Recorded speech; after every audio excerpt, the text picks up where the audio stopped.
Allez, pour tous ceux qui vont regarder cette vidéo, notamment, c'est une émission qui vous inspirera. Restez focalisés sur l'émission, observez et inspirez-vous de nos invités parce qu'ils sont là, notamment pour vous apporter une touche particulière qui vous permettra de rêver, de croire que vous pouvez arriver à un certain domaine. On ne recevra pas que des légendes, mais aussi des talents, des jeunes qui peuvent être des légendes, ceux-là qui vous inspireront. À ce sujet, aujourd'hui, nous allons recevoir sur ce plateau un jeune qui sera là pour vous parler, qui sera là pour vous inspirer parce que lui, à son actif, est déjà patron d'une entreprise, PDG d'une entreprise notamment. Il s'appelle Alphonse Yam. Avec lui, on va débattre tout, s'intéresser surtout au traveling. Beaucoup de personnes aujourd'hui aimeraient voyager. C'est bien sûr la période après scolarisation. On pense au voyage, on veut des enfants qui vont faire des études et il y a un spécialiste sur ce plateau parce qu'il est passé par là. Aujourd'hui, est patron de sa propre entreprise, Future Consulting. Avec vous, on déroule le tapis rouge à Alphonse Yam qui est bel et bien présent parmi nous. Bon après-midi et surtout bienvenue dans cette émission, Alphonse. Merci, Monsieur Cabrello. C'est un immense plaisir d'être là pour pouvoir édifier justement toutes ces personnes qui vont nous écouter, à leur permettre d'avoir le courage nécessaire d'affronter la vie et de comprendre que la jeunesse a un fort potentiel. D'accord, c'est très important. Il faut rappeler que des naissances, vous portez le nom Alphonse Yam. Et surtout, il faut rappeler que vous n'avez que 27 ans. Ça surprendra pas mal parmi ceux qui vont nous regarder. Mais avec cela, vous êtes quand même titulaire d'une licence en banque et ingénierie et voilà financière. Ça veut dire que vous êtes habitué à toucher de l'argent. Très important. Oui, effectivement, c'est ma formation de base. Oui. Voilà la formation que j'ai justement eu à exercer. Et j'ai même commencé à exercer effectivement dans une banque. Voilà, la Banque camerounaise des petites et moyennes entreprises. Oui. Où j'ai été polyvalent back-office. À ce niveau, on s'occupe beaucoup plus de ce qui est chèque, virement et moyens de paiement en quelque sorte. D'accord. Je crois que le public ici t'a rencontré derrière une grosse boîte d'immigration. On parle de Vision Plus Voyage. Aujourd'hui, vous êtes patron de votre entreprise, mais avant, on aimerait que vous puissiez nous dire les charges que vous aviez chez Vision Plus Voyage. Alors, je vais commencer par le tout début pour que les gens puissent comprendre quelle a été ma progression et quelle a été justement mon évolution. Alors, je poursuis la Vision Plus Voyage, mais je suis pris en tant que commercial. C'était à l'agence de Yaoundé. Oui. Yaoundé, à ce moment-là, il y avait une seule agence au Cameroun, uniquement l'agence de Yaoundé, à Dragage. Alors, j'ai commencé comme commercial et à ce niveau, j'ai été tellement performant avec les clients que j'ai pu apporter à la structure. Oui. Ils se sont posé la question, mais si au niveau du commercial, il peut déjà nous apporter 100, 200 clients, c'est mieux de le titulariser. Alors, c'est ainsi qu'à travers ces résultats, je suis monté comme chargé clientèle. Voilà, après être chargé clientèle, ils se sont également rendus compte que j'ai un don naturel au niveau de la communication. Oui. Parce qu'en tant que chargé clientèle, moi, je ne me limitais pas juste à faire ce qu'on appelle les ouvertures de dossiers, mais lorsqu'il fallait, par exemple, parler au niveau des médias, interviewer les clients et même faire des vidéos pour pouvoir poster sur nos différentes pages, j'étais toujours celui-là qui se mettait en avant. C'est ainsi que j'ai été promu au poste de responsable de la communication. Mais à ce niveau également, ils se sont rendus compte que je touchais vraiment pas mal de domaines. Et lorsqu'on a eu l'initiative d'ouvrir une agence ici à Bafoussam, j'ai été nommé directeur commercial. Wow. Alors ici à Bafoussam, je vais dire que avant que je vous arrête, ce genre d'événement, parfois ça se fait. Est-ce que quand vous êtes passé à directeur commercial, oui. Vous avez versé du vin, vous avez partagé quelque chose avec vos confrères, vos amis pour la note en fait? Bien sûr, et c'est mon ancien manager même qui avait organisé justement la fête de mon départ parce que je quittais de Yaoundé pour l'agence de Bafoussam. Oui, tout a été organisé, tout a été planifié pour que je puisse dire au revoir et pour que les gens puissent dire qu'ils ont quand même un peu mangé mon salaire avant que je ne puisse partir. Donc tout a été organisé, on a respecté la tradition bantou. D'accord. Voilà. Et alors, vous étiez en train de poursuivre. Voilà. Après la nomination, qu'est-ce que s'en est-il suivi? Voilà, alors lorsque je suis arrivé ici à Bafoussam, lorsque j'ai fait une étude de marché premièrement, parce que c'est très important toujours de faire une étude de marché, lorsqu'on arrive dans une région, je me suis rendu compte que l'Ouest est particulièrement différent de Yaoundé et Douala. Alors, ce que j'ai compris en premier lieu, c'est que ici, la tradition est sacrée. Ici, il faut faire attention à tout ce qui est tradition. C'est dans cette optique que j'ai décidé de saluer pratiquement tous les chefs de la région de l'Ouest pour signaler ma présence en tant que directeur commercial. Parce qu'il ne fallait pas arriver chez les rois et voilà, à un moment moment. Je pouvais arriver après toutes les portes et c'était fermé et Exemple, après on fermait boutique. Vous êtes en train de dormir, on vous poursuit dans les rêves. Voilà, qu'est-ce que vous faites chez nous? Exactement. Très important. Alors j'ai fait le tour de beaucoup de chefs de la région de l'Ouest qui m'ont accepté, à qui j'ai remis des présents effectivement pour signaler que voilà, je suis là. Et effectivement, effectivement, je me suis rendu compte que hormis ça, que la population ici est un peu fermée et réticente. Ils ne sont pas ouverts un peu comme Yaoundé et tout. Ouais. Alors à ce niveau, il fallait vraiment mettre en place une communication forte, une communication agressive. C'est ainsi que nous avons signé de multiples partenariats avec des médias. Nous avons vraiment mis l'accent sur la communication médiatique, mais surtout également une communication approximative, c'est-à-dire une communication de terrain. Nous sommes allés dans les marchés, nous sommes allés dans les entreprises, nous avons fait des prospections tous les jours que Dieu a créé lorsque nous sommes arrivés. Et moi-même, j'étais sur le terrain. Voilà, ça veut dire que je n'envoyais pas uniquement mon équipe, mais moi-même, je montrais l'exemple que voilà, je suis sur le terrain. Prêcher par le bon exemple, c'est important. Tout à fait. Moi-même, j'étais sur le terrain et nous avons vraiment beaucoup travaillé et nous avons été la meilleure agence de l'Ouest. Nous avons été également primés aux awards, voilà, qui a été organisé par As Communication, Ascom Show. Nous avons été primés justement aux awards. Et hormis même cela, nous avons reçu également beaucoup de prix au niveau du SECO, première édition. Et nous avons vraiment eu des réponses positives au niveau de Vision Plus Voyage à travers le travail que nous avons abattu. Et ensuite, l'administration a voulu ouvrir une autre agence du côté de Garoua. On a bien sûr mis un manager là-bas, mais il ne s'en sortait pas. Voilà, alors l'agence de Garoua n'avait pas produit du tout. C'est de là qu'on m'a dépêché justement en tant que directeur commercial pour me mettre là-bas comme manager. Ouais. C'est vrai que le manager était mon ami, du coup, quand on l'a enlevé, c'était un peu un choc pour moi aussi parce que voilà, je me disais, César, il devient un peu mon adjoint, mon assistant et devant tout. Ça fait bizarre dans le sens du business parce qu'on connaît tous les embûches qu'il y a. Tout à fait. Et surtout qu'il était sénégalais comme le patron de la boîte. Donc quand je voyais un peu tout ça, je me disais que bon, peut-être il peut mal prendre, etc. Mais je lui ai fait comprendre qu'on va travailler main dans la main. Et même lorsqu'on lui a demandé de sortir de son bureau pour que j'entre, je lui ai dit non, tu sais quoi, c'est ton bureau. Moi je vais rester dans un autre bureau. Et quelle humilité, Alphonse, ça c'est super. Merci. Ouais. Et là, il a beaucoup apprécié ce geste. C'est pourquoi jusqu'à aujourd'hui, lui et moi, nous travaillons ensemble.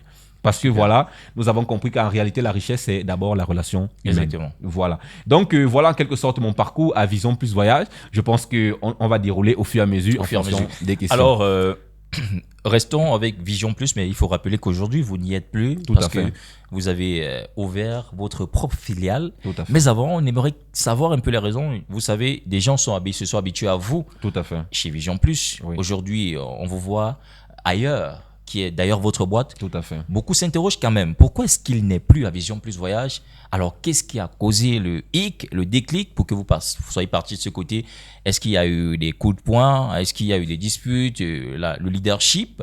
Est-ce que c'était question de leadership? Est-ce que c'était une question de lutte pour la place? Ou alors, qu'est-ce qui s'est passé vraiment? Il y a eu quel anguille sur roche pour que vous soyez parti de Vision Plus Voyage? Alors, c'est une très bonne question parce qu'il faudrait qu'on explique aux jeunes quels sont les problèmes auxquels ils vont faire face dans les entreprises. Exactement. Alors, c'est très important de répondre de la manière la plus sincère possible parce que cette émission, elle a également pour édifier les personnes. Ouais. Alors, après, en fait, les problèmes ont commencé justement lorsque je suis devenu manager. Le manager de Bafoussam se sentait déjà menacé et également le manager de développement du Cameroun se sentait également déjà menacé parce qu'ils avaient l'impression que je monte trop rapidement. Ouais. Parce que toutes ces promotions dont je vous parle, c'est en moins d'un an. Toutes ces promotions ont été faites justement en moins d'un an. Oui. Et du coup, ceux qui étaient un peu au-dessus se sentaient généralement menacés. Et là, c'est là que les coups bas ont commencé. Ils ont sorti, par exemple, beaucoup de notes sur moi disant que voilà, j'ai arnaqué certains clients. En fait, ça, c'était des rumeurs qui se faisaient lancer par mon personnel, même mes chargés clientèle. Donc, ils utilisaient les chargés clientèle pour pouvoir me salir, vu qu'on sait que c'est les chargés clientèle qui connaissent leur patron. Exactement. Du coup, ils utilisaient les chargés clientèle pour dire donner certaines informations sur moi, que moi, j'encaissais certains montants, hormis le montant que l'agence est censée encaisser. Je prenais d'autres montants supplémentaires, etc. Et ce qui fait que le PDG, c'est quelqu'un d'impulsif. Il a pris, et lui et moi, en fait, on a eu des problèmes. Et à ce niveau, je n'arrivais plus à vraiment travailler parce que déjà ma machine professionnelle a été reprise parce que j'étais en observation. Et ensuite, ma puce professionnelle également a été prise. Et c'est là que je me suis dit, bon, je ne peux plus effectivement faire mon travail si déjà mes outils professionnels ne sont plus là. Et ils ont continué à accentuer avec, je vais dire, le commérage, continuer, à parler de ça à toute ma hiérarchie, que Alphonse n'est pas bien, on lui fait pas confiance, c'est probable que, peut-être il donne même des clients à d'autres agences, c'est quelqu'un qui communique beaucoup, c'est quelqu'un qui a beaucoup de relations. Et le problème aussi, c'est que Cabrel, ils avaient à un moment donné peur de mes relations.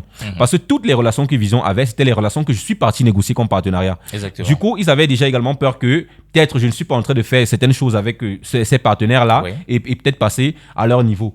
C'est de là que les problèmes ont commencé. Et quand j'ai vu que ça devenait déjà compliqué parce que je n'arrivais plus vraiment à m'exprimer, là, j'ai décidé simplement de partir de Vision Plus Voyage. J'ai démissionné, mais ils ont contourné en fait en disant que c'est eux qui me renvoient. Vous voyez un peu. Donc, ça veut il fallait attraper la vedette, quoi. Voilà, exactement. Il fallait qu'ils disent que c'est eux qui m'ont renvoyé. Ça veut dire que quand j'ai posé ma lettre de démission, ils ont dit que de toute façon, on comptait même déjà te renvoyer. Et là, ils ont sorti une note de licenciement. Bon, moi, je n'ai pas mal pris. Tout ce que j'ai juste regretté, c'est vraiment le potentiel et toute la visibilité que j'ai apporté à cette structure. Mais de la façon que je suis parti, honnêtement, je pense que ce n'est pas normal pour quelqu'un qui a vraiment travaillé pour cette structure, parce que toutes les agences qui ont été implantées au Cameroun, j'ai été le premier à implanter ces agences, que ce soit Yaoundé, que ce soit Bafoussam, que ce soit Garoua. Et même les managers qui sont aujourd'hui dans les agences de vision, ce sont des personnes que j'ai formées. Ce sont des personnes qui sont montées au fur et à mesure que j'ai formées, mais qui m'ont trahi par derrière. Et ce sont des réalités que vous devez comprendre en entreprise. Tout le monde veut la place de tout le monde. Exactement. Lorsque vous êtes là, chacun va vouloir essayer de prendre vos places, mais il faudrait toujours être noble, loyal, mais surtout très prudent. Parce que lorsque vous êtes dans une structure, sachez que même la personne avec qui vous partez manger à la pause, c'est la personne même qui peut décider de sortir vos secrets pour vous faire tomber. Donc voilà ce qui a fait en sorte que je puisse partir de Vision. Et là, j'ai reçu beaucoup d'appels des clients qui m'ont dit, en réalité, c'est toi l'image de cette structure. Lorsque tu n'es pas là, honnêtement, on perd confiance. Et justement, ils n'ont pas vu la crise qui venait par la suite, parce que aujourd'hui, vous voyez que Vision a fermé. Exactement. Voilà, que ce soit Yaoundé, Douala, Garoua, Bafoussam, toutes ces agences sont fermées. Voilà. Donc vous voyez un peu la difficulté qu'ils ont eu de porter la suite des choses lorsque je n'étais plus là. Et après, les clients m'ont dit, ne nous laisse pas comme ça, nous avons besoin de toi. C'est de là que me vient maintenant l'idée de monter ma propre agence pour aider toutes ces personnes que non seulement les dossiers n'ont pas été finalisés, mais les personnes également qui sont dans le besoin dans la région de l'Ouest et Bafoussam en particulier. D'accord. Voilà une partie. On vous a très bien écouté. Vous qui nous regardez, vous avez eu de très belles informations. Voilà pourquoi cette émission, et il faut le rappeler, on parle ici sans tabou, on s'est dit tout et rien dans les normes du respect. Alors, parlant de ça, la petite conclusion que vous pouvez apporter pour ceux-là qui demain seraient employés dans une entreprise, comment faire pour éviter des embûches, parce que c'est parsemé de problèmes, d'épines, de mauvaises bouches, des on-dit. Quel conseil vous pouvez donner déjà pour cette première partie à ceux-là qui nous regardent, qui vous regardent, de pouvoir éviter les problèmes lorsqu'on travaille dans une entreprise? Oui. Déjà, je vais prendre le fait que soyez toujours vrai et loyal. Si aujourd'hui, Vision Plus Voyage, malgré le fait qu'ils ont essayé de me salir, ils n'ont pas pu, c'est parce qu'il n'y avait pas de preuves. C'est parce qu'effectivement, d'une part, tout ce qu'ils racontaient était effectivement faux. Parce que il y a autre chose que je n'ai pas dit, ils m'ont même porté plainte. Mais cette plainte n'a pas abouti justement parce qu'il n'y avait pas de preuves concrètes.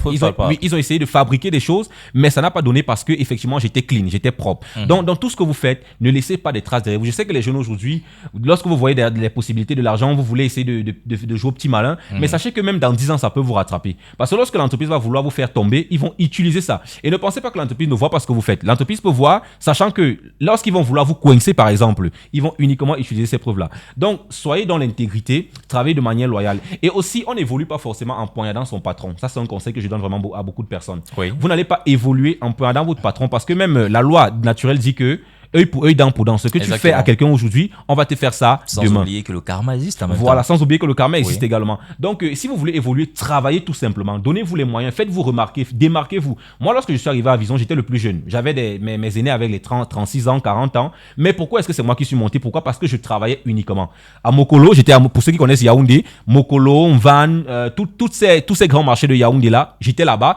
Je n'avais pas besoin que l'entreprise me donne le transport pour aller. Je partais pour moi-même chercher mes propres clients, Et c'est ce que je faisais qui m'a fait justement monter. Donc, travailler. Je sais qu'aujourd'hui, les jeunes, généralement, n'aiment plus faire des prospections. Les jeunes veulent s'asseoir dans les bureaux déjà climatisés, sans toutefois passer par des étapes. Mais honnêtement, ce n'est pas forcément la solution. Il est important pour vous de connaître quelle est la démarche. Aujourd'hui, par exemple, comme M. Cabral dit, je suis PDG, mais je connais le travail du commercial. Ça veut dire que même lorsque mon commercial, par exemple, fait quelque chose et qui n'est pas productif, je peux lui dire que je sais pourquoi tu n'es pas productif. Tu ne fais pas telle ou telle chose. Et là, tu sais effectivement qu'il est en train de tricher ou il est sérieux.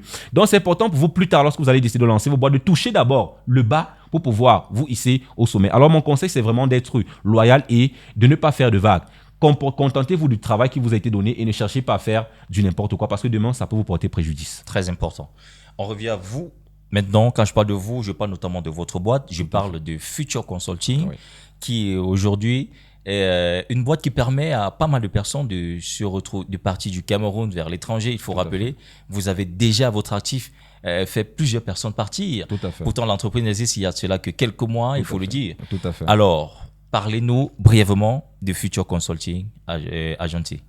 Alors, Future Consulting Agency est une agence de placement universitaire et d'assistance visa. Nous sommes spécialisés dans le placement universitaire et nous accompagnons toutes les personnes qui veulent justement, comme nous l'avons dit à l'introduction, qui veulent aller continuer des études à l'étranger, que ce soit à travers des formations ou même à des études universitaires. Mais nous ne nous limitons pas là. Nous accompagnons également les personnes qui souhaitent aller pour des visas tourisme, des visas affaires, pour également le visa travail, le regroupement familial et un visa pour des raisons médicales. En fait, l'objectif de Future Consulting ici, principalement à Bafoussam, c'est de démystifier le monde du voyage. Nous nous sommes rendus compte que, je vous assure, Gabriel, je reçois par jour dans mon bureau des personnes qui viennent pleurer, on m'a arnaqué 5 millions, on m'a arnaqué 10 millions, mon enfant n'a jamais voyagé. Mais je leur demande souvent que, mais si vous avez un tel montant, pourquoi vous voyagez même en réalité?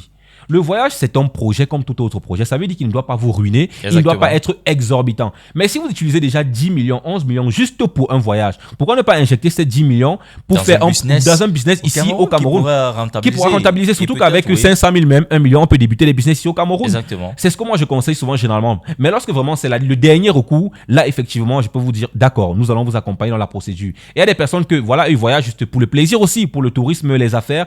Nous les accompagnons dans toute cette procédure-là. Nous voulons faire comprendre aux gens que, par exemple, si vous connaissez nos prix, vous allez vous rendre compte que vraiment ailleurs, la concurrence peut même vouloir nous faire tomber parce que voilà, ils savent que nous mettons à nu tout ce qu'ils font justement à ces personnes qui disent visa tourisme 3 millions, visa tourisme 5 millions, juste pour un visa tourisme, quelqu'un dépense 5 millions. Nous leur faisons comprendre que non, en réalité, vous devrez avoir un budget raisonnable pour pouvoir voyager tranquillement et que vous ne soyez pas ruiné, même en cas d'échec, parce qu'il faut également prévoir qu'il peut y avoir un échec, mais au moins que cette dépense-là n'empiète pas sur la suite de votre vie. Voilà, c'est ça que beaucoup doivent comprendre, que ces dépenses-là n'empiètent pas, vous devez continuer à vivre normalement et c'est pourquoi chez nous, on demande de payer en tranches. Chaque fois qu'il y a une évolution, on vous dit, voilà, il y a telle évolution. Votre admission, par exemple, pour un visa études, votre admission, par exemple, au Canada est disponible. Actuellement, nous allons faire ce qu'on appelle le CAQ, certificat d'acceptation au Québec. Après, nous allons faire la demande de visa. Donc là, le client dépense progressivement et il voit les résultats justement de ces différentes dépenses. C'est très important. Donc, Future Consulting est justement là pour mettre fin à l'arnaque et pour montrer à tout le monde que la possibilité de voyager n'est pas un rêve, mais c'est réel. D'accord.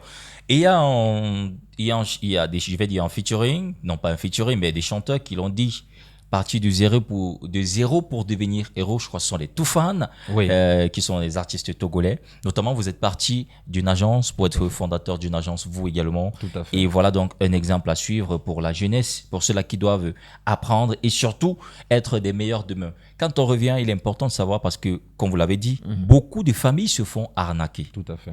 Aujourd'hui, il y a des gens qui nous regardent, il y a des gens qui aimeraient savoir si hier, pour une agence X qui a ouvert et qui a dit pour un visa tourisme, il faut 6 millions.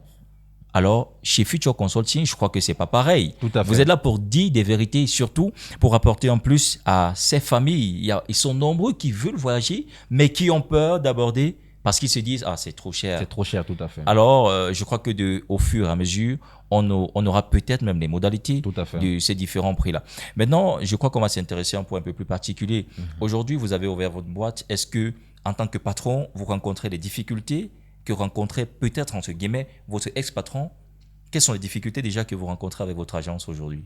Oui, c'est également très important de souligner parce que beaucoup de personnes se disent lorsqu'on est déjà PDG, voilà, la vie est rose et on n'a plus de problèmes. Non, mais sachez que lorsque vous mettez en place une entreprise, il y aura beaucoup de problèmes. Je vais revenir encore sur le cas de Vision parce que c'est vraiment une séparation qui a été douloureuse, je vous assure. Ils ont actuellement, je ne sais pas si vous connaissez la boîte qu'on appelle Horizon Voyage. En fait, c'est le même patron. C'est la même boîte en réalité. Voilà, c'est la même personne. Et le manager actuel même d'Horizon, elle était responsable commerciale à Douala que j'ai formé. Voilà. Et ils essayent de me salir déjà auprès de toutes les personnes qui arrivent chez eux. Je ne sais pas, lorsqu'un client arrive dans une entreprise, contentez-vous de vous donner l'information dont il a besoin. Exactement. Mais ils vous disent, l'agence Future Consulting de M. Alphonse Yam, c'est un ancien élément chez nous. Il n'est pas sérieux. Actuellement, il est en train de fermer avec les dossiers de certaines personnes. Comme je vous donne cette information, pas plus tard que vendredi, c'est un client qui était là-bas qui est venu m'apporter cette information-là. Il m'a même demandé de les poursuivre en justice. Que Eli, il est prêt à témoigner ce qu'il est en train de dire là. Mais j'ai dit, non, je préfère rester tranquille. Dans la paix. Oui, dans la paix. Et s'ils veulent s'agiter, c'est parce qu'ils ont effectivement peur. C'est parce qu'ils savent effectivement que je fais un bon travail. Donc, ce sont ces difficultés déjà que vous pouvez rencontrer, la concurrence, qui vous fait une concurrence déloyale. Ça veut dire qu'on essaye de salir votre image. On essaye de dire que vous n'êtes pas le bon. On essaye de dire que votre profil n'est pas bon pour décourager les clients. Parce que, par exemple, lorsqu'un client va chez eux et qui n'est pas satisfait, ils ont peur qu'après le client viendra chez moi. Exactement. Alors, ils sont obligés et de... il trouvera satisfaction. Voilà, ils sont avec obligés... des coûts plutôt différents. Qui sont différents, effectivement. Et même l'accueil. Parce qu'à notre niveau, à Future Construction, on met vraiment l'accent sur l'accueil. Ça veut dire que le client, c'est pas le client qui vient vers nous pour dire ma procédure à quel niveau. Nous, on a un programme. On a un système où chaque 2 semaines, on contacte le client. Même s'il n'y a pas évolution, on l'appelle quand même pour lui dire que bon, le dossier est toujours à la même étape que la dernière fois. Oui. Et là, le client est rassuré. Le client sait que voilà, il n'a pas besoin de venir à Future Consulting tout le temps, dépenser le transport, dépenser son crédit ou même nous écrire sur WhatsApp. Parce qu'il a un suivi constant. Donc, il y a également cet accueil-là qui fait en sorte que les clients, lorsqu'ils arrivent, ils calent à notre niveau et ils nous recommandent même aux autres personnes. Donc, ça, c'est le premier obstacle est déjà au niveau de la concurrence. La concurrence, on ne refuse pas qu'il y a la concurrence, mais lorsque c'est déloyal, honnêtement, ce n'est pas une bonne chose. Il faut faire une concurrence de manière normale. Si ils communiquent, on communique aussi. Ils communiquent 2 fois plus, on communique 3 fois plus. Voilà. Maintenant, l'autre difficulté, c'est que lorsque vous êtes nouveau également, vous devez vous faire un nom. Exact. C'est très important aussi parce que, effectivement, les gens qui sont les nouvelles agences, les gens sont un peu réticents. On dit, qu'est-ce qui nous fait croire que vous n'allez pas fermer d'ici 2 jours? Qu'est-ce qui nous fait croire que vous n'allez pas? Et la chance que j'ai eue, c'est que la plupart des clients que j'ai fait voyager à Vision, en fait, lorsqu'ils ont appris que je suis parti, ils sont plutôt venus vers mon agence. Ça veut dire quoi? Ils ont fait des vidéos pour me remercier, moi, disant que c'est grâce à M. Alphonse que nous avons voyagé. Allez dans son agence au Future Consulting. Donc, on a des témoignages favorables comme ça qui justement nous aident effectivement également à combler ce vide de la jeunesse que nous avons justement parce que nous n'avons même pas encore 5 mois. Donc, ce sont ces témoins de clients effectivement qui nous aident. Et récemment, nous avons effectivement quelques visas également qui nous permettent également de montrer aux clients que voilà, nous mettons nos visas récents que nous venons d'avoir. Donc, comprenez que c'est vraiment du sérieux. Donc, il y a également le problème du fait que l'entreprise est encore très jeune. Là, ça dérange beaucoup. Maintenant, l'autre problème également qu'on peut rencontrer, c'est que l'entreprise ne décolle pas facilement parce qu'il y a d'autres réalités spirituelles. Il faudrait qu'on explique ça effectivement à toute personne qui veut se lancer dans l'entrepreneuriat. On est au Cameroun. Oui, voilà, on est au Cameroun en Afrique. Parce que beaucoup de personnes se disent que l'entrepreneuriat, c'est juste venir comme ça. Non, mais comprenez qu'en réalité, il y a des forces spirituelles. Il faudrait respecter la spiritualité également. Donc, moi, par exemple, je suis chrétien. Je me suis arrangé à ce que je m'arrange avec mon Dieu, que je prie, que je sers, à ce que tous mes projets, toutes mes entreprises, je lui remets ça entre ses mains. Et généralement, comme d'autres personnes, d'autres obédiences font des sacrifices, également, même pour Dieu, on fait des sacrifices. Alors, j'aimerais vraiment appeler tous ces jeunes-là qui veulent se lancer dans l'entrepreneuriat de ne pas négliger l'aspect spirituel. Parce que même à ce niveau, même les concurrents peuvent vous attaquer sur le plan spirituel. Et si vous n'avez pas de protection, si vous n'avez pas d'assurance, croyez-moi, c'est compliqué. Pour ceux qui sont traditionnalistes, ils peuvent mieux comprendre cela parce qu'ils savent que voilà, ils prennent généralement. Il y a par exemple ici à l'ouest ce qu'on appelle par exemple des endroits sacrés. Oui, les lieux sacrés. Voilà, exactement. Et beaucoup partent généralement prendre ces puissances là-bas pour pouvoir se protéger. Alors, ce n'est pas à négliger. Maintenant, chacun en fonction de sa croyance doit justement mettre l'accent sur le domaine, le volet spirituel. Parce que vous le voulez ou pas, ce n'est pas parce que vous n'attaquez pas les gens que vous, on ne va pas vous attaquer. Du moment où vous entrez dans le business, on appelle ça entrer dans le game. Du moment où vous entrez dans le game, vous faites ombre aux concurrents, ils vont chercher à vous descendre. Alors, une question qui me vient à l'esprit actuellement. Si vous vous levez un matin, vous arrivez devant votre agence et que là, on a versé du sel, de l'huile rouge à côté et des grains de jujube. Quelle sera votre première réaction? Est-ce que vous allez traverser pour entrer ou du moins vous allez rester réticent et comment ça? Vous allez réagir comment, M. Alphonse? Alors, ma réaction, en fait, je suis conscient et je sais que spirituellement, je suis assis. Alors, je n'ai pas peur d'une autre spiritualité quelconque. Ça veut dire que lorsque je vois ça, je traverse, je prends le balai, le ramassoir, je ramasse tout ça et je balance à la poubelle. Voilà, il ne faudrait... Parce que l'erreur aussi, c'est que beaucoup de personnes, lorsqu'ils font des rêves, par exemple, on est venu les menacer, ils commencent à paniquer. Vous ne devez pas paniquer, montrer qu'effectivement, moi aussi, je peux t'attaquer, en réalité. Et sache que moi également, j'ai une protection. Et si moi, ma protection, c'est Jésus, j'ai confiance en lui et je sais que voilà, Jésus me protège. Un simple balai, un ramassoir et puis c'est terminé. Et c'est terminé. Sans crête. Sans crête. D'accord. Allez, on poursuit avec vous, Michel Alphonse. Notamment, vous avez parlé d'un point très important. La spiritualité, ça compte dans les business parce que, comme vous l'avez dit, si vous ne cherchez pas des problèmes à autrui, on va quand même vous chercher parce qu'il est question de vous anéantir. Mais parlons toujours de là, à votre actif aujourd'hui, à 5 mois d'existence par là, vous êtes à combien de visas déjà réussis? Voilà, alors sur 15 procédures initiées, je précise déjà qu'il n'y a eu aucun refus pour le moment. Il y a c'est vrai qu'il y a des procédures qui sont encore en attente, mais sur 15 procédures déjà initiées, nous avons déjà obtenu 6 visas. Donc nous attendons encore le reste des procédures. Et aujourd'hui également, je vais dire 18 parce qu'aujourd'hui également, nous avons encore lancé des procédures. Oui. Donc on va dire sur 18 procédures initiées, nous avons déjà eu 6 visas, mais aucun refus. Là, je le dis clairement, ce n'est pas la publicité. On n'a pas encore eu toutes les réponses, mais pour le moment, il n'y a encore eu aucun refus. D'accord. Les procédures peuvent aller de quelle période en quelle période, c'est-à-dire combien de temps peut prendre une procédure? Oui, alors là, ça dépend effectivement des différentes procédures. Oui. Il y a par exemple des visas tourisme, sont des visas assez rapides. Généralement, en moyenne, c'est 3 mois. Et la plupart des visas que nous avons eu sont des visas touristes, comme vous avez vu, États-Unis, Belgique, France et Luxembourg. Voilà, et l'Italie également. Donc, ce sont des visas qui sont assez rapides. De 3 mois, là, on a des réponses rapidement. Mais les visas études peuvent aller jusqu'à 6 mois, parfois même jusqu'à 8 mois en fonction des rentrées. Par exemple, je prends le cas de la rentrée de janvier actuelle. Ça veut dire que vous comptez à partir d'aujourd'hui pour la rentrée de janvier. Il pourra pratiquement arriver en décembre, mais sa rentrée effective, c'est en janvier. Si on veut par exemple prendre également le visa de travail, maintenant ça dépend des pays. Par exemple, pour des pays comme l'Albanie ou même la Serbie, la procédure à ce niveau, c'est généralement 3 mois. Donc, tout dépend vraiment des différentes procédures. Parce que ce que les clients doivent aussi comprendre, c'est que la procédure, on compte à partir du moment où tout le dossier est complet et que nous avons commencé le traitement. Ce n'est pas quand on ouvre le dossier que forcément la procédure commence. Parce que vous pouvez venir ouvrir avec l'acte de naissance. Oui. Mais avec l'acte de naissance, on ne peut rien faire avec. Mais c'est quand le client complète le dossier et que là maintenant, on peut traiter le dossier. Et là, on lui dit qu'à partir d'aujourd'hui, comptez tel nombre de périodes, votre dossier sera finalisé et vous pourrez entrer à l'ambassade. D'accord. Important de savoir aussi actuellement quelles sont les meilleures destinations étrangères déjà pour les études. Parce qu'il faut rappeler, au Cameroun, le baccalauréat, les examens officiels venaient de s'achever. Oui. Alors, à la rentrée, on va penser forcément pour des parents qui ont des enfants qui ont eu un succès positif au baccalauréat, penseront à aller à l'extérieur pour poursuivre les études et se faire former par là. Alors, quelles sont les meilleures destinations pour des études à l'étranger actuellement?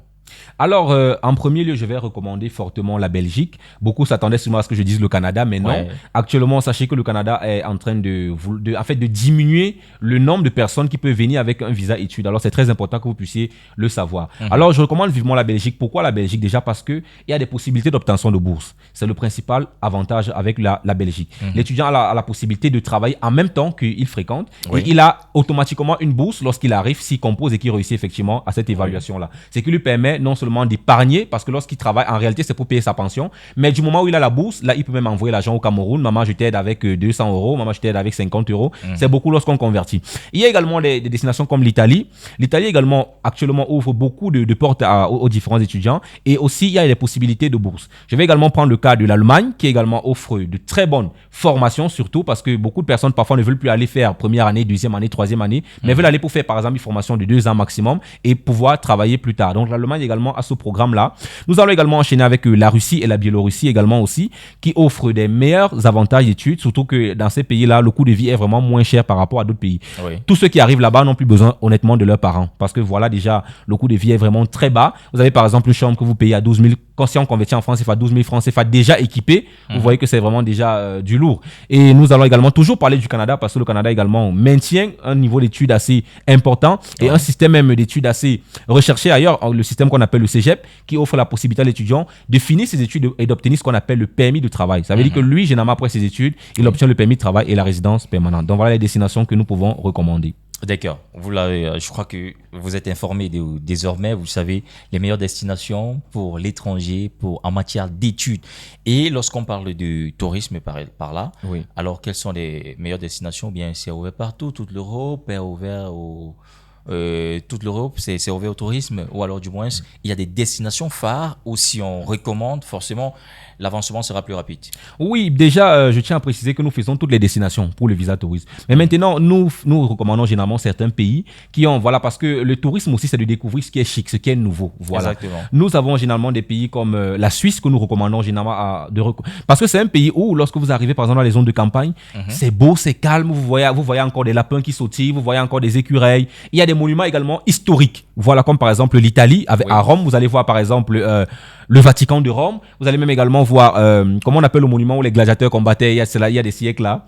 j'oublie le nom, mais ce sont des monuments historiques justement que lorsque vous arrivez en visitant, c'est également c'est une bonne chose. Vous arrivez à visiter. Il y a également Paris, voilà, vous visitez Charles de Gaulle, vous visitez par exemple la Tour Eiffel également, les chutes du Niagara dans certains pays comme le Canada. Vous arrivez par exemple aux États-Unis, vous visitez par exemple le pont de Brooklyn. Ce sont des destinations justement que c'est important de visiter aussi et où voilà ça part un peu plus rapidement. Mais j'aimerais vraiment insister sur le Schengen. Pourquoi? Parce que lorsque vous avez par exemple un visa pour la France, vous pouvez visiter tous les 26 autres pays du Schengen.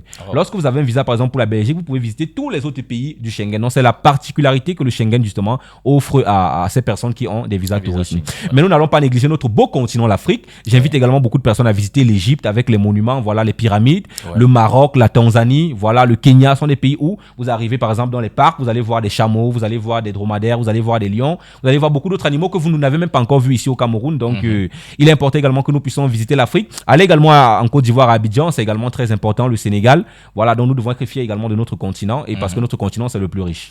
On parle d'animaux dans certains pays, à visiter c'est très beau logiquement, mais alors au Cameroun, est-ce qu'on pourrait voir un lapin sauter? On n'a pas besoin d'être en campagne pour le dire, hein, parce que vous l'avez précisé en campagne. Oui. En Suisse, par exemple, on voit des lapins sauter, on est heureux de les regarder, mais est-ce qu'au Cameroun... Interdiction de toucher. Voilà. Interdiction de toucher. Mais alors, au Cameroun, est-ce qu'à Douala, vous pourrez voir le lapin sauter devant vous? Et que la minute d'après... Même le chien qui passe en route, si c'est pas ton chien, en danger. Il est en danger, honnêtement. Notamment. Voilà, donc, c'est très important de le savoir et on est là pour démystifier le monde du voyage avec Alphonse Yam qui est ici présent, qui nous apporte les informations utiles et surtout importantes à savoir sur le monde du voyage. N'allez plus vous faire tromper. Il y a beaucoup d'entreprises qui ouvrent et ferment. Bien sûr, bien sûr. À peine quelques temps et en fermant partent avec de l'argent des l'argent des clients. Actuellement, même le ministère du Travail est en train de poursuivre une structure de voyage qui justement a licencié abusivement son personnel et a fermé justement par la suite des cas.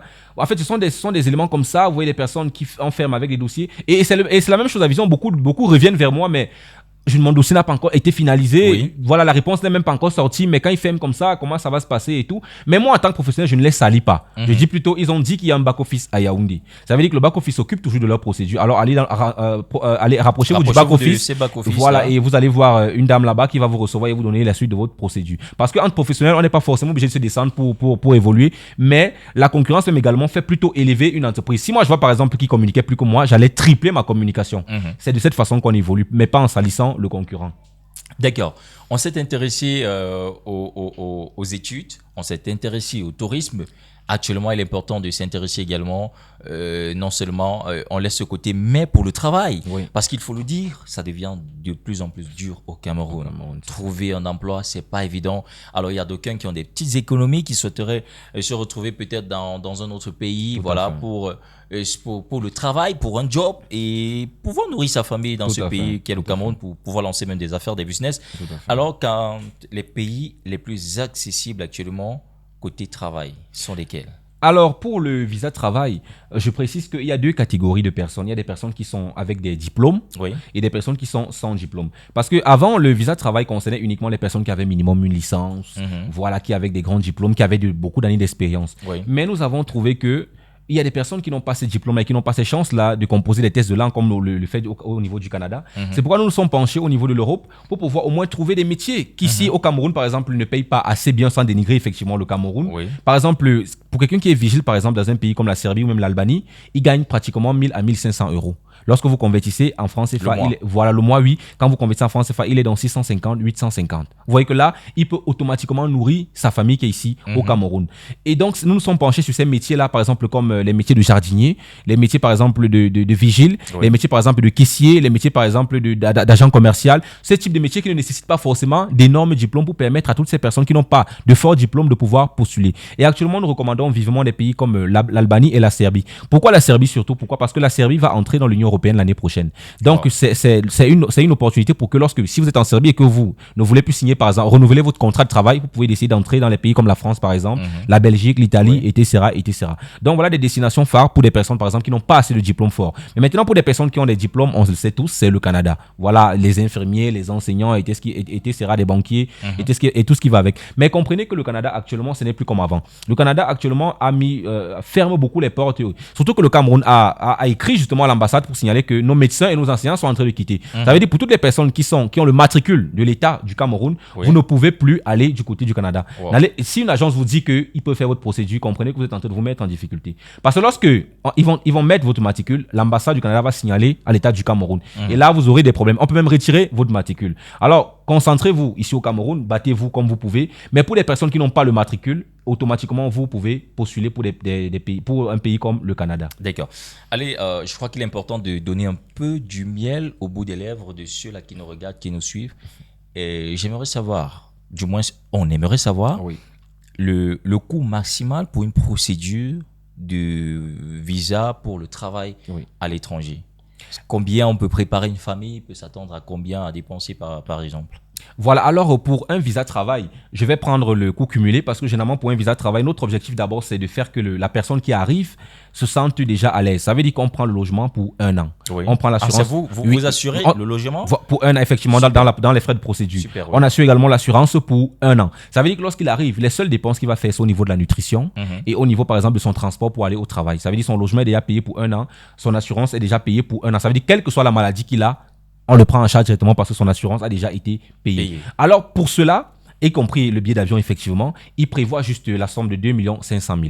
Toute la procédure, comme j'ai dit, avec 1 an de logement, avec également 1 an d'assurance, la procédure complète, nos honoraires compris, et effectivement son billet d'avion. Ça veut dire qu'il arrive, il est tranquille, il commence son travail et il commence à épargner son argent très facilement. 2 500 000 francs. Tout à fait, y compris tout. Excusez-moi, je crois que le prochain présentateur de cette émission va se préparer parce que là, je vais un peu fouiller mes caisses, hein, mais il est important, je serai toujours là pour vous et vous permettre de démystifier certaines vérités. Il est important de savoir que tout jeune peut entreprendre et faire quelque chose d'excellent. Nous avons en face de nous un jeune aujourd'hui avec qui on s'entretient, avec qui vous avez des informations tellement cruciaux. Donc, il faut penser que la jeunesse aussi peut arriver à quelque chose. Voilà, quand on parlait notamment de voyager à l'étranger pour le travail.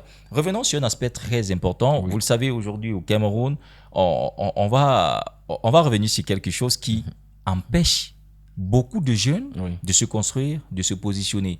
Alors, on va voir un jeune qui se bat, par exemple, qui fait le benskin. C'est vrai qu'entre guillemets, on a dit que c'est un emploi déjà. C'est pas moi qui l'ai dit. Alors, un jeune qui se bat de ce côté pour faire la moto et nourrir sa famille. Mais qui va malheureusement embrasser une mauvaise fille, comme ils sont très champions aussi importants. Alors, est-ce que vous êtes rangé dans votre vie, je vais dire votre vie personnelle, au point de ne pas tomber sur une rombière, je vais le dire, hein, qui est plutôt en train de vous tirer vers le bas? Cabral, vous avez de très bonnes questions parce que en fait, ça met en lumière effectivement le contraste même de l'évolution. Vous savez, il est important, lorsqu'on a des projets, il faut faire des sacrifices. Il faut se décider. Si vous êtes quelqu'un par exemple qui aime beaucoup les femmes, honnêtement, si vous continuez avec cette logique-là, croyez-moi, vous n'allez pas aller très loin. Lorsqu'on décide d'entreprendre, lorsqu'on décide d'investir, il faut se sacrifier. Par exemple, pour mon cas, lorsque j'étais en train de vouloir lancer Future Consulting, j'ai arrêté avec l'alcool. Pourtant, c'est quelque chose que je consomme généralement. J'ai arrêté avec l'alcool, j'ai arrêté avec les sorties. Ça veut dire que toute dépense inutile qui va m'égarer justement de cela, je mets ça de côté. Exactement. Et Dieu merci, je n'étais pas en couple à ce moment-là. D'accord. Donc, j'ai seulement profité pour dire que, OK, voilà, il n'y aura pas une fille qui va me dire à côté que voilà. Mais effectivement, si on prend le cas de quelqu'un qui est avec une fille, honnêtement, nous sommes déjà jeunes et nous comprenons déjà certaines choses. Il y a des filles, il y a des personnes qui nous tirent vers le bas, effectivement. Et lorsque vous avez, par exemple, une fille qui, elle, son problème, c'est de sortir, qui, elle, son problème, c'est la perruque, qui ne cherche même pas à comprendre, est-ce que tu as des projets de vie, qui ne vous pose jamais des questions sur vos ambitions, sur vos projets de vie, comprenez automatiquement que cette fille, elle n'est pas là pour construire quelque chose. Elle est juste une consommatrice. Alors, je vais le dire de manière crue, évitez ce type de personnes. Concentrez-vous sur des personnes qui vont vous tirer vers le haut. Mais vous allez par contre voir cette fille que vous négligez, qui est toujours en train de dire comment a été le travail, comment a été la journée, qu'est-ce que tu as fait aujourd'hui. Mais vous dites que bon, elle n'est pas si belle que ça, c'est pas mon style de fille, et vous négligez cette personne-là. Mais or, c'est ce type de personne en fait qui vous motive et qui vous tire vers le haut également. Parce que beaucoup de femmes ne comprennent pas la vision de certains hommes. Beaucoup de femmes veulent des personnes qui sont déjà accomplies. Beaucoup de femmes veulent des personnes qui ont déjà un statut. Voilà, il a une voiture, il a une maison, il a une entreprise, il est charismatique. Mais en réalité, moi, je suis de ceux qui pensent que pour qu'un homme soit définitivement accompli, il lui faut une femme à ses côtés. Et maintenant, pour trouver cette femme à côté, il lui faut une femme qui comprend son objectif. Qui voit dans la même qui vision. voit dans la même vision que lui. Une Ouais. femme qui, pour ceux qui sont chrétiens, je cite là-dessus, qui prie pour lui. Une femme qui est prête à supporter que voilà, aujourd'hui, on a mangé le tapioca.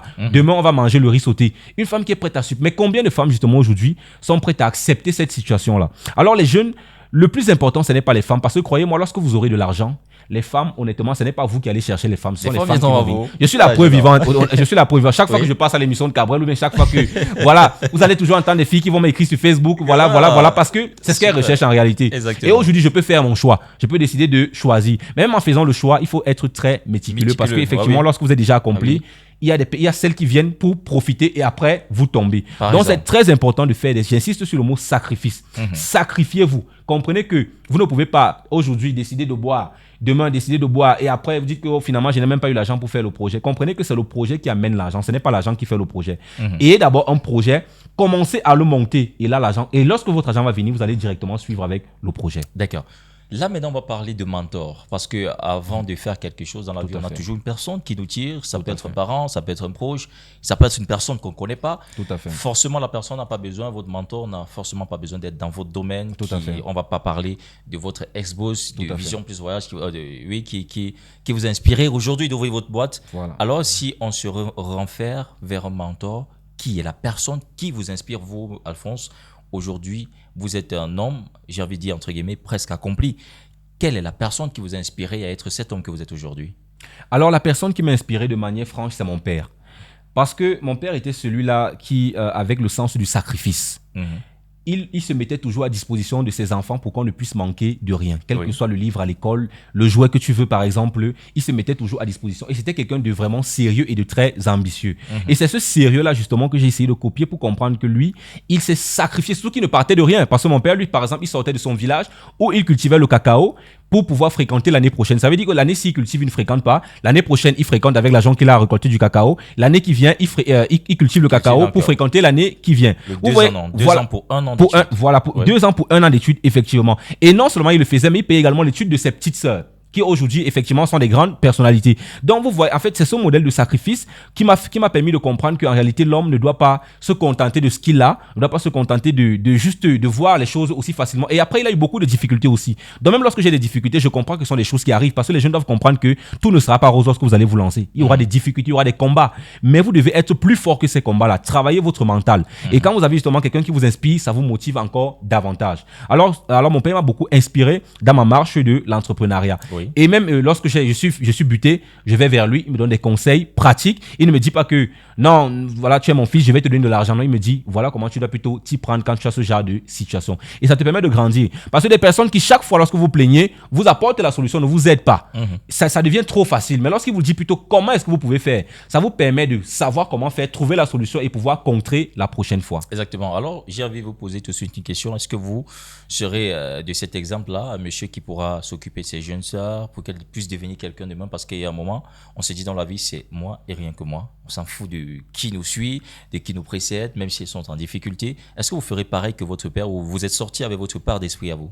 Effectivement, et c'est quelque chose que j'ai même déjà commencé parce que toutes les personnes qui ont été sous ma direction ou sous ma supervision, aujourd'hui, sont des personnes qui ont beaucoup entrepris. Je vais par exemple prendre le cas de monsieur Chimé Victorien, qui aujourd'hui a une entreprise de communication, qui a une entreprise également qui fait dans l'imprimerie. Aujourd'hui, c'est quelqu'un qui m'a beaucoup écouté et qui me suivait beaucoup. Parce que je lui ai fait comprendre que mais ne pense pas que ta boutique est petite. Lance-toi réellement. Moi, je trouve même que tu perds ton temps ici à Vision. Si tu as déjà lancé ton activité, concentre-toi dessus et tu lances ton activité. Et quand il a quitté de Vision, son activité a explosé. Aujourd'hui, lorsqu'on a besoin d'un roll-up ou lorsqu'on a besoin par exemple des flyers, je me tourne vers lui pour l'encourager justement dans cette marche-là. Dans sa vision, dans sa vision, effectivement. Et même les autres, et même toute mon équipe commerciale qui est partie aujourd'hui, il y a par exemple, il y a mademoiselle Belinda qui a aujourd'hui ouvert son salon de coiffure. Et comme elle a vu ma façon de communiquer, c'est comme ça qu'elle communique. Donc, ce sont des personnes qui me considèrent effectivement comme mentor et qui m'appellent lorsque généralement ils sont butés. Je leur dis même souvent, envoyez-moi vos produits, je peux poster, je peux envoyer ça à beaucoup de personnes qui seront dans le besoin. Donc, c'est très important justement parce que le plus important, ce n'est pas d'être PDG, mais c'est de marquer sa génération. C'est de montrer que voilà, vous pouvez vous en sortir, vous pouvez réussir. Donc, ne vous arrêtez pas sur les détails que voilà, l'État dérange avec les impôts. Parce que ce sont les choses qu'on nous a endormis avec. L'État va vous sceller avec les impôts, l'État va faire ceci, la mairie va faire ceci. Mais au final, c'est vous qui êtes perdant. Lancez-vous. Il y aura des problèmes, mais vous allez pouvoir surmonter ces problèmes-là. Super. Alors, je crois que le temps de l'entretien est en train de tirer à sa fin, mais il sera important quand même de noter certaines choses. Aujourd'hui, vous êtes Alphonse Yam, vous avez votre structure qui est Future Consulting. Déjà, où est basé Future Consulting? Alors, Future Consulting est basé à Bafoussam, à Total d'Amba, juste après Ajinomoto. Voilà, donc c'est juste en bordure de route, vous ne pouvez pas vous perdre. Bafoussam, Total d'Amba, juste après Ajinomoto. Pour plus de précision, il faut rappeler, c'est sur l'allée qui mène à Tungan. Tout à fait. Tungan, que ce soit ville, village, en face d'une brocante. Voilà, vous avez les services de Future Consulting. Alors, et à quand l'ouverture dans les autres villes, voilà, Yaoundé? Oui, effectivement, c'est un projet, M. Cabrel, parce que nous devons effectivement nous étendre partout. Mais notre objectif déjà, c'est de solidifier d'abord l'agence de Bafoussam. Nous souhaitons que l'agence de Bafoussam ait déjà une certaine solidité de telle sorte que même si je ne suis pas là, elle peut fonctionner librement. Parce que avant d'attaquer les autres villes, il faudrait que nous-mêmes nous ayons une certaine base solide ici à Bafoussam. Et comme je dis toujours, la loyauté et le travail est toujours récompensé. Ce sera forcément mon personnel actuel qui pourra évoluer soit en tant que responsable commercial ou même manager. Super. Voilà, donc on a eu toutes les informations, il faut le rappeler. Est-ce que vous avez une page sur laquelle on pourrait notamment vous chercher pour prendre mieux d'amples informations sur la boîte et peut-être pour des démarches à suivre? Oui, bien sûr, nous sommes sur Facebook. Vous tapez juste Future Consulting Cameroun, vous allez nous voir sur Facebook. Sur TikTok également, Future Consulting. Instagram, Future Consulting. TikTok, Future Consulting. Donc, quelles que soient les pages, vous pouvez aller voir nos témoignages des clients sur place sur nos pages et voir même également les résultats. Vous allez voir également tous nos déploiements, même dans la ville de Bafoussam, que nous avons eu à effectuer depuis notre implantation à Bafoussam. D'accord. Et là, nous arrivons à la fin de cet entretien, mais avant de partir, il serait important d'avoir son mot de fin. Qu'est-ce qu'il laisse, lui, en tant que jeune? On ne va pas dire que c'est un pater, hein, un parent, un patriarche, un grand-père, non. Qu'est-ce qu'il laisse pour les autres jeunes qui vont nous suivre aujourd'hui? Il y a des cadets qui nous regarderont, il y a des supérieurs qui nous regarderont, des supérieurs qui peut-être n'ont même pas encore réussi. Alors, quel est le mot de fin que vous laissez à ceux-là qui nous regardent, Alphonse, en conseil pour être aussi des futurs PDG comme vous? Alors, mon conseil, c'est à tous ces jeunes qui nous regardent aujourd'hui de vraiment prendre courage. Je sais que ce n'est pas évident, mais sachez que tous les grands pays aujourd'hui, comme les États-Unis, sont développés avec l'entrepreneuriat, sont développés avec les investisseurs. Aujourd'hui, vous avez par exemple des entreprises qui sont des milliardaires, qui sont comptés parmi les milliardaires, mais c'est parce que ce sont des jeunes qui se sont levés. Vous allez par exemple prendre le cas de Mark Zuckerberg, il était très jeune lorsqu'il a lancé sa structure, il était encore à l'université. Vous allez par exemple voir toutes ces personnes que vous voyez aujourd'hui avec Amazon, etc. Ce sont des jeunes qui se sont levés et qui ont eu le courage de lancer leur propre boîte. Alors que personne ne vous dise que vous ne pouvez pas ou que vous n'avez pas le potentiel. Croyez en vous, c'est la clé. Vous devez vous faire confiance et croire en vous. Et quels que soient les obstacles, continuez à travailler et surtout chercher les bonnes femmes. C'est très important. Très important, merci. Surtout pour le mot de fin. Voilà, il faut rappeler qu'aujourd'hui, nous étions avec Alphonse Yam, voilà, donc PDG de la boîte Future Consulting. Vous aurez tout le temps d'aller visiter ces différentes pages Future Consulting sur toutes les différentes pages que vous pouvez rencontrer. Allez-y, prenez des renseignements, surtout la bonne information. Il est important de savoir. Aujourd'hui, on peut voyager sans dépenser assez. Voilà pourquoi, vu que nous travaillons avec les meilleurs, c'est une meilleure personne qui était ici. Et aujourd'hui, vous avez eu certaines vérités. Ne cachez pas ça pour vous. Partagez l'information, il est important. Allez-y par curiosité, je crois que vous resterez par conviction. C'était donc un numéro de Talents et Légendes. Et surtout, on va vous demander de vous abonner, de partager, surtout laisser des commentaires très importants sur la page notamment. Et rendez-vous au prochain numéro. Ciao.